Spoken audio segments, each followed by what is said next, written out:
हो गई है। 7 मई यानी आज से ठीक 2 दिन के बाद गुरुवार को सम्राट कैबिनेट का विस्तार होने जा रहा है और पटना के गांधी मैदान में इसे लेकर भव्य तैयारी की शुरुआत हो चुकी है। एक तरफ जहां गांधी मैदान में बड़ी तैयारी हो रही है, तो वहीं पटना बीजेपी दफ्तर में अब से कुछ देर पहले पार्टी नेताओं की बड़ी बैठक हुई।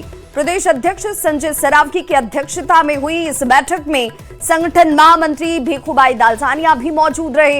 इस बैठक में शपथ ग्रहण समारोह को लेकर कई तरह की रणनीति बनाई गई।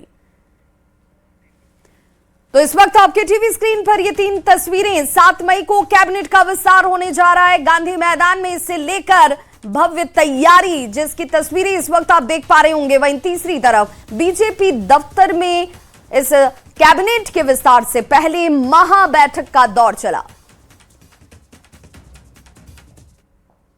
7 मई को होने वाले मंत्रिमंडल विस्तार को लेकर पटना के ऐतिहासिक गांधी मैदान में बड़े कार्यक्रम का आयोजन किया जा रहा है और इसकी तैयारियों को लेकर भारतीय जनता पार्टी कार्यालय में इस वक्त बैठक चल रही है, जिसमें कई विधायक और प्रदेश पदाधिकारी मौजूद हैं। चूंकि इस मंत्रिमंडल विस्तार के दौरान पूरे बिहार से लोग अलग अलग जिलों से आएंगे। प्रधानमंत्री नरेंद्र मोदी, अमित शाह रहेंगे, बीजेपी के राष्ट्रीय अध्यक्ष नितिन नवीन, जेपी नड्डा सहित कई बड़े चेहरे होंगे और इस कार्यक्रम को कहीं न कहीं बीजेपी ने बड़े पैमाने पर मनाने का निर्णय लिया है और यही कारण है कि गांधी मैदान में शपथ ग्रहण समारोह होगा और उस समारोह की तैयारियों को लेकर के इस वक्त भारतीय जनता पार्टी कार्यालय में बैठक चल रही है। चूंकि बड़ी संख्या में लोग आएंगे, बिहार के अलग अलग जिलों से लोग आएंगे। हालांकि कार्यक्रम भले सरकारी हो, लेकिन तैयारी बीजेपी की तरफ से बड़े पैमाने पर की जा रही है।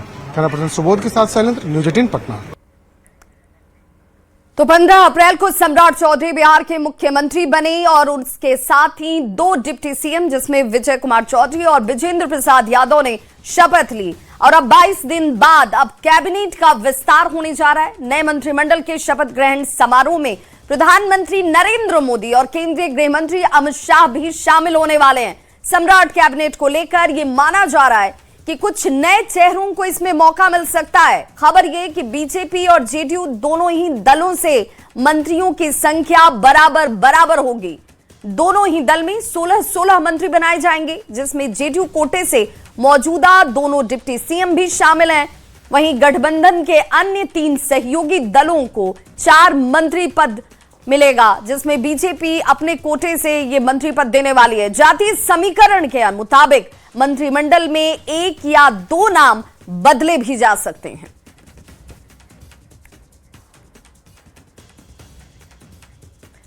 तो बिहार में पहली बार सरकार की ड्राइविंग सीट पर मौजूद है बीजेपी और मुख्यमंत्री सम्राट चौधरी उसकी अगुवाई करते हुए। ऐसे में सबसे पहले बीजेपी कोटे से संभावित मंत्रियों की बात करना बेहद जरूरी है कि आखिर ये संभावित मंत्री कौन कौन से हो सकते हैं। तो जरा आप इस पर एक नजर डाल लीजिए। विजय कुमार सिन्हा के साथ साथ रमा निषाद, प्रमोद कुमार चंद्रवंशी, अरुण शंकर प्रसाद, ये वो नाम है। संजय सिंह टाइगर, सुरेंद्र मेहता, नारायण प्रसाद के नाम इस संभावित सूची में बताए जाते हुए विजय कुमार सिन्हा का नाम मैंने लिया। मंगल पांडे, रामकृपाल यादव, वरीयता, वरिष्ठता और उसमें जातीय समीकरण सब कुछ को देखकर ध्यान में रखकर संभावित मंत्रियों के नाम की चर्चा इस वक्त की जा रही है।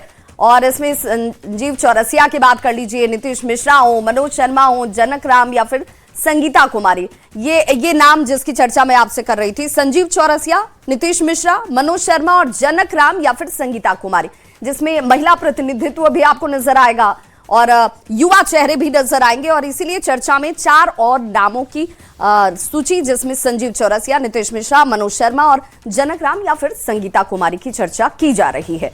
तो मंत्री कौन बन सकते हैं? संभावित जिन नामों को हम बार बार आपके सामने लेकर आ रहे हैं, इन नामों में चूंकि अब और अपनी तरफ से 4 नामों की चर्चा चल रही है, उन 4 नामों में किसकी दावेदारी नजर आती है, ये वो नाम रहे। 7 मई को प्रस्तावित मंत्रिमंडल विस्तार और गांधी मैदान में होने वाले शपथ ग्रहण समारोह की तैयारी में बीजेपी जुट चुकी है।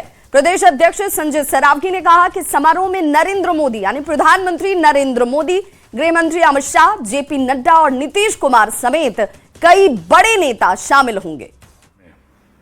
7 तारीख को मंत्रिमंडल का विस्तार होगा, इसमें बिहार एनडीए के सभी नेता, केंद्रीय मंत्री, साथ में विश्व के सबसे लोकप्रिय नेता, देश के माननीय प्रधानमंत्री आदरणीय नरेंद्र मोदी जी इस मंत्रिमंडल विस्तार में रहने वाले हैं। साथ ही हमारे राष्ट्रीय अध्यक्ष नितिन नवीन जी रहने वाले हैं। साथ ही हमारे माननीय गृह मंत्री आदरणीय अमित शाह जी रहने वाले हैं।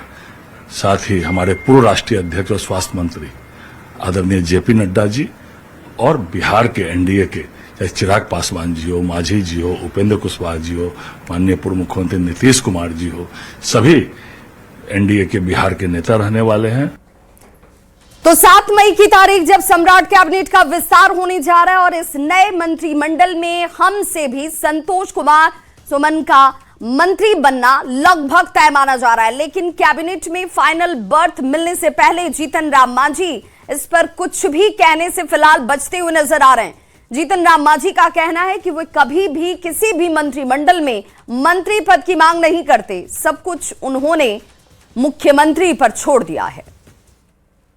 हम विधायक के लिए टिकट मांगते हैं, चुनाव लड़ते हैं और उसके बाद न तो मंत्री पद मांगते हैं और न मंत्रालय मांगते हैं। उसी कड़ी में हमारा पुत्र संतोष कुमार सुमन भी है।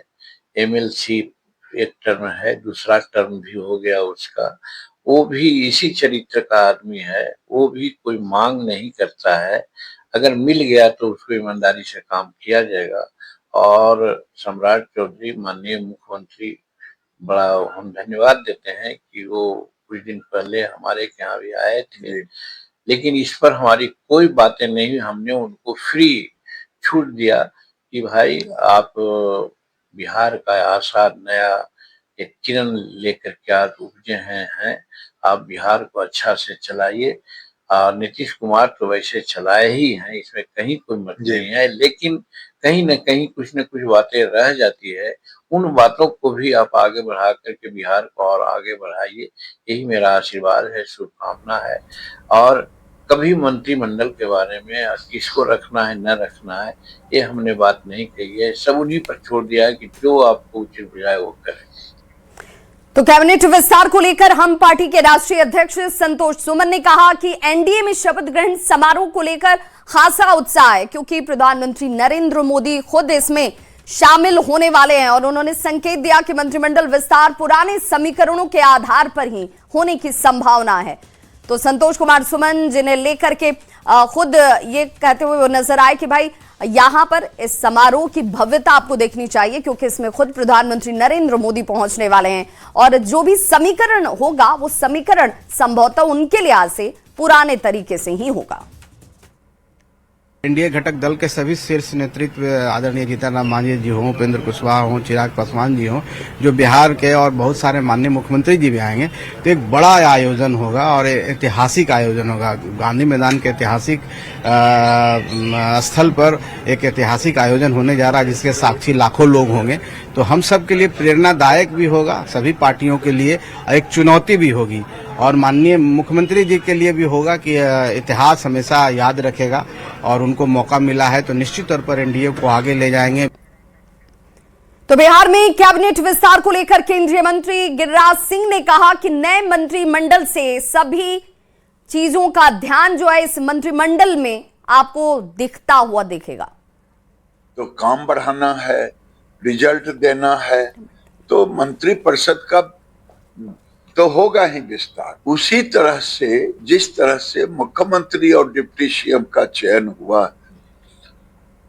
आप भरोसा रखें कि अच्छा ही मंत्रिपरिषद में भी लोग रहेंगे, सभी समाज, समरस समाज के लोग। तो गिरिराज सिंह को आप सुन रहे थे, जिन्होंने कहा कि 7 मई की तारीख सामने है, कैबिनेट विस्तार होने जा रहा है और इसमें आप निश्चिंत रहिए कि जो होगा वो सब कुछ बेहतर होगा, व्यवस्थित होगा।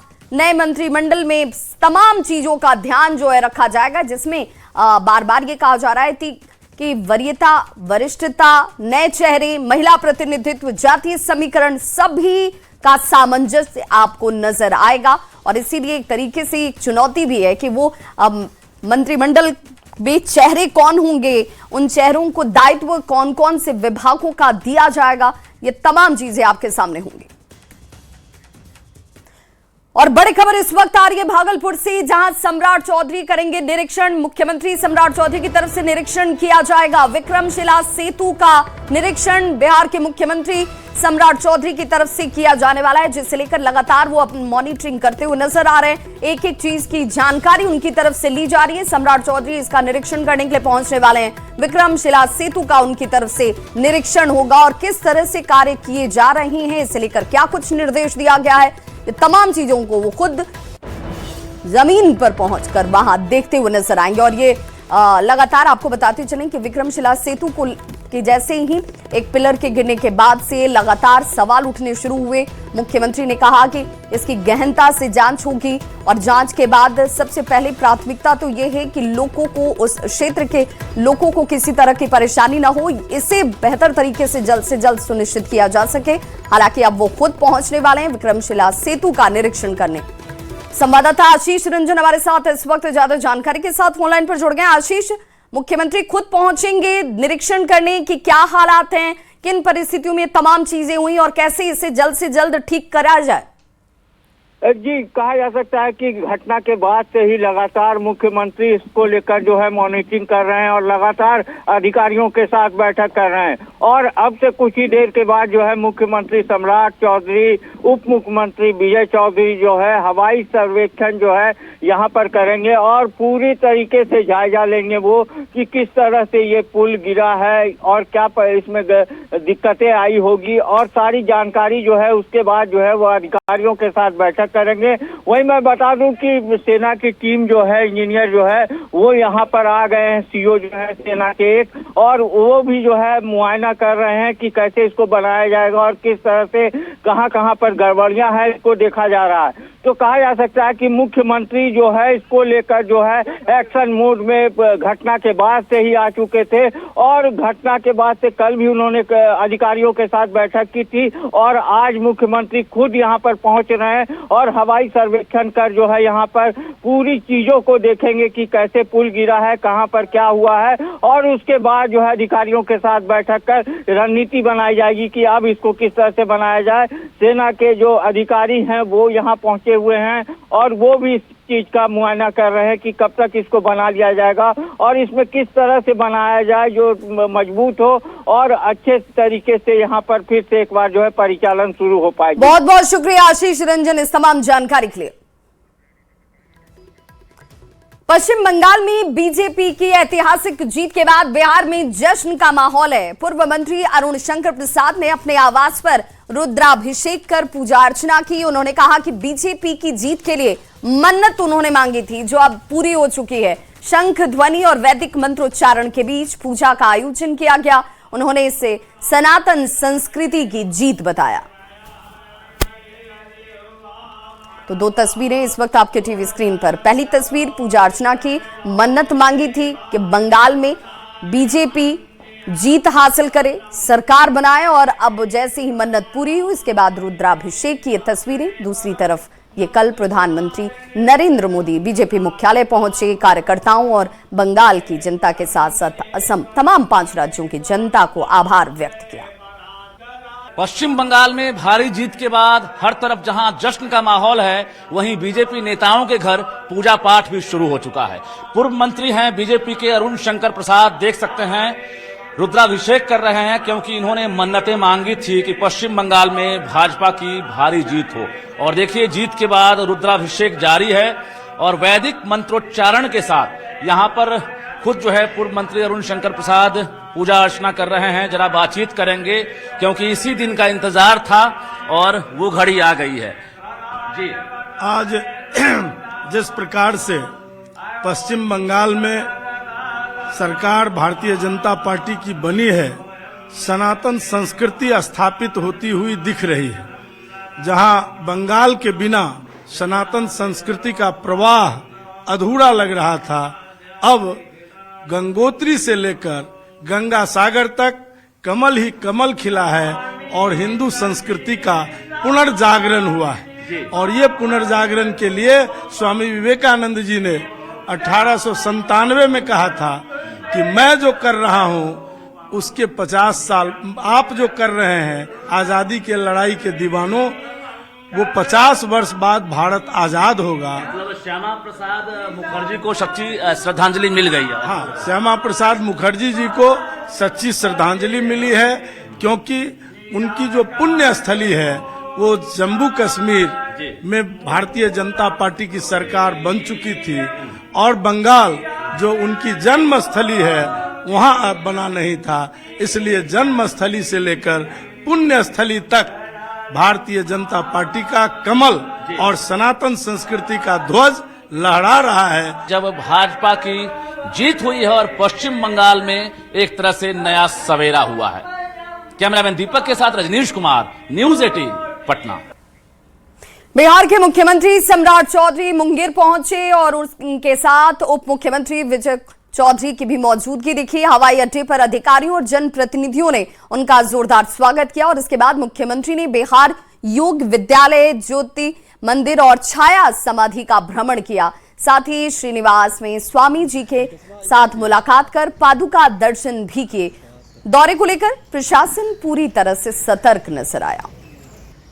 तो ये वो तस्वीर है जहां पर बिहार के मुख्यमंत्री सम्राट चौधरी और डिप्टी सीएम विजय चौधरी पहुंचे। हवाई अड्डे पर उनका भव्य और जोरदार स्वागत किया जाता है और उसके साथ ही साथ वो योग विद्यालय का निरीक्षण करते हुए भी नजर आए, जिसकी तस्वीर आप देख रहे हैं, जिसमें ज्योति मंदिर हो, छाया समाधि हो, इनका भ्रमण उनकी तरफ से किया गया।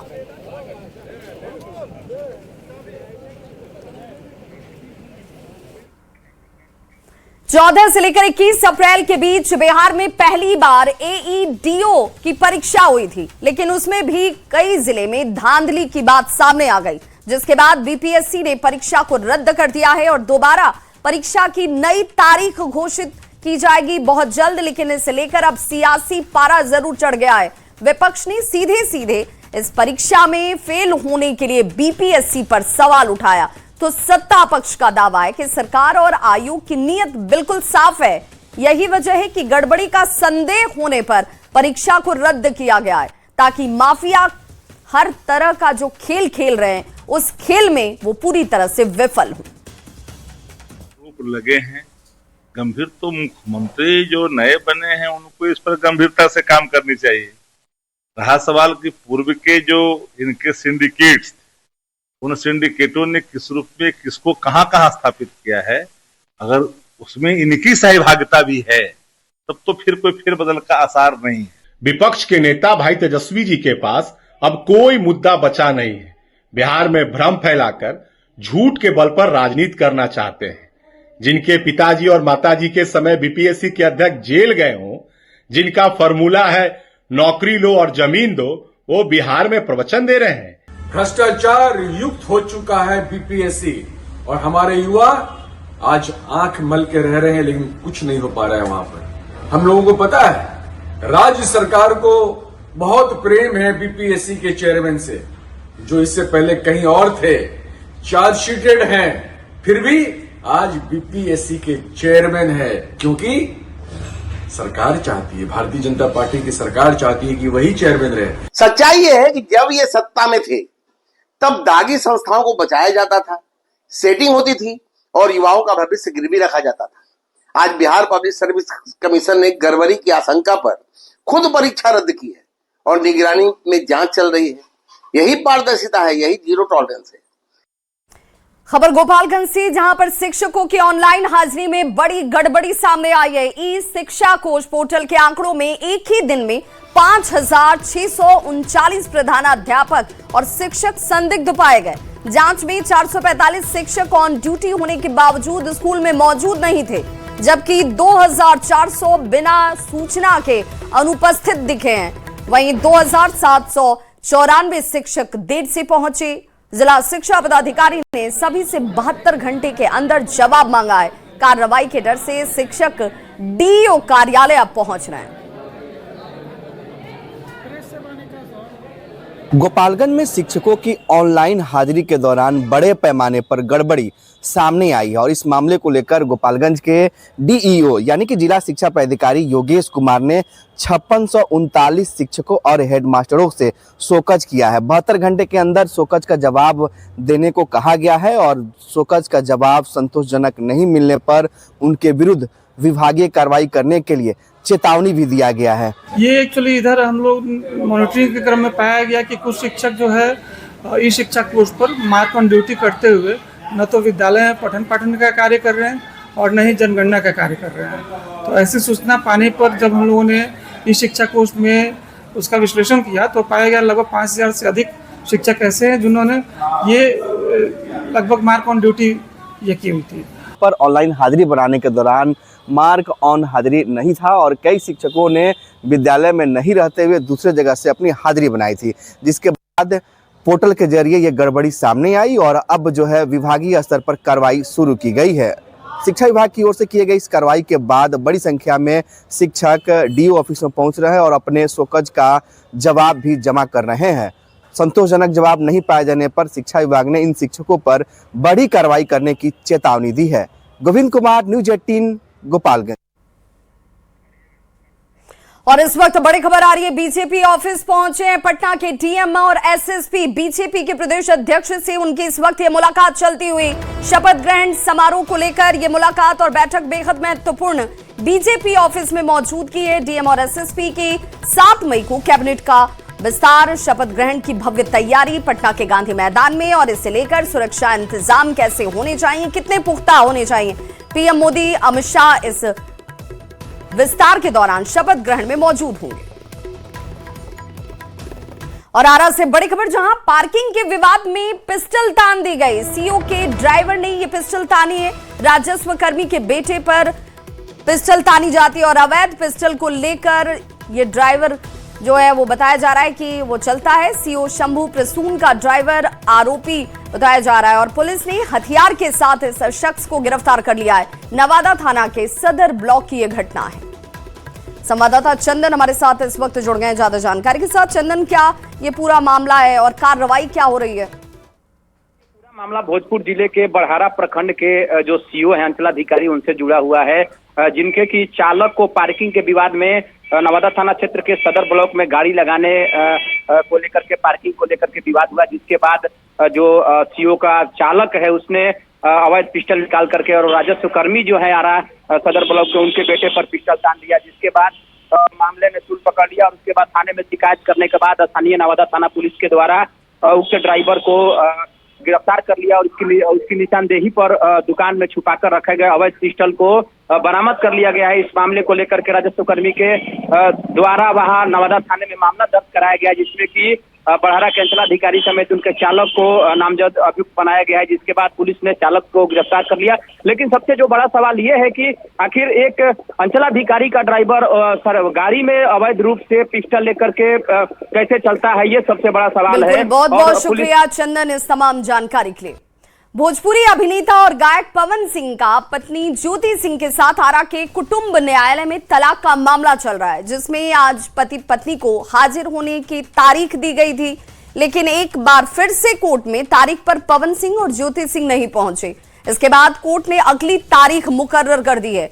पिछले 25 मार्च 2026 को कोर्ट में पवन सिंह पहुंचे थे, जहां उन्होंने तलाक के मामले में सेटलमेंट करने की बात कही थी। हालांकि ज्योति सिंह तलाक नहीं चाहती हैं, वो पवन सिंह के साथ ही रहना चाहती हैं और अपनी इच्छा वो जाहिर कर चुकी हैं। के लिए उन लोगों को तफ्सीह कराने के लिए, लेकिन उसमें से कोई पक्ष नहीं आया। कुछ इन्फॉर्मेशन आया है कहाँ है? ना, अभी कोई इन्फॉर्मेशन नहीं मिला। तो अब तो कोर्ट बंद होने का समय हो जाएगा, मॉर्निंग चल रहा है। क्या लगता है पहुंचेंगे? अब आने का कोई प्रश्न नहीं है। तो इस बुलेटिन में बस